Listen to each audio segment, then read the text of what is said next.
بسم الله الرحمن الرحيم شركة تضبالها قلها وزيرة أو شركة دومينية رئيس الوزراء مدن حمزة عبد البر أي واحد مانته وصوصاري قان مهمة أو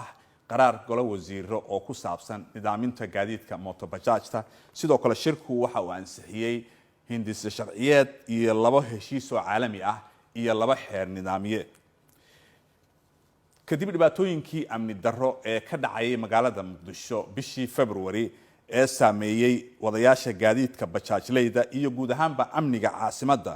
ayaa ra'iisul wasaare Xamse Cabdi Barre oo ka damqanayay isla markaana ka jawaabayay cabashada shacabka Soomaaliyeed waxa isla markiiba uu magacaabay labadii bishan March guddi heer wasiir ah iyo gobolka Banaadir oo markaasi wax ka qabanaya sidii looga hortagi lahaa loona sugi lahaa amniga caasimadda isla markaana dhibaatooyinka soo noqnoqday ee bajaajleyda wax looga qaban lahaa gudigaasi waxa ay la kulmeen gudiga gaadiidleyda bajaajleyda iyo ganacsatada iyo hay'adaha amniga waxaana daraasad dheer oo ay sameeyeen kadib ay soo bandhigeen talooyin wax ku ool ah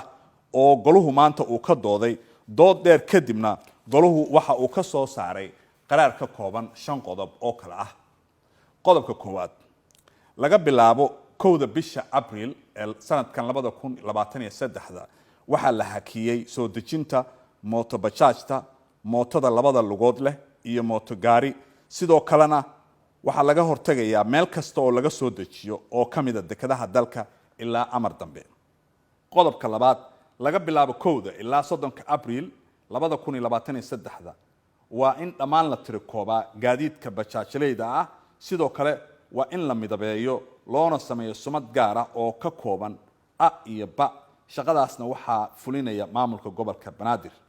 qodobka saddexaad lama siin karo ruqsadda wadista mootobajaajta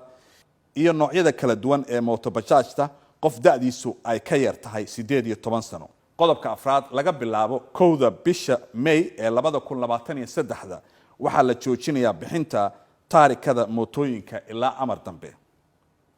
iyo qodobka shanaad oo ah in wasaaradda gaadiidka maamulka gobolka Banaadir iyo hay'adaha amniga ay u xil saaran yihiin fulinta qodobada aan kor ku soo sheegnay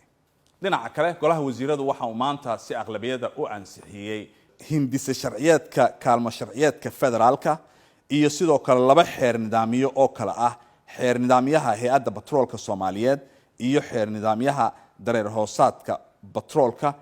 iyo laba heshiis oo kala ah iyaguna heshiis afgarad oo iskaashiga arrimaha islaamka oo Soomaaliya ay la gashay Saudi Arabia iyo heshiiska dhismaha safaaradda Soomaaliya ee Turkiga oo dhex maray dawladaha Soomaaliya iyo Turkiga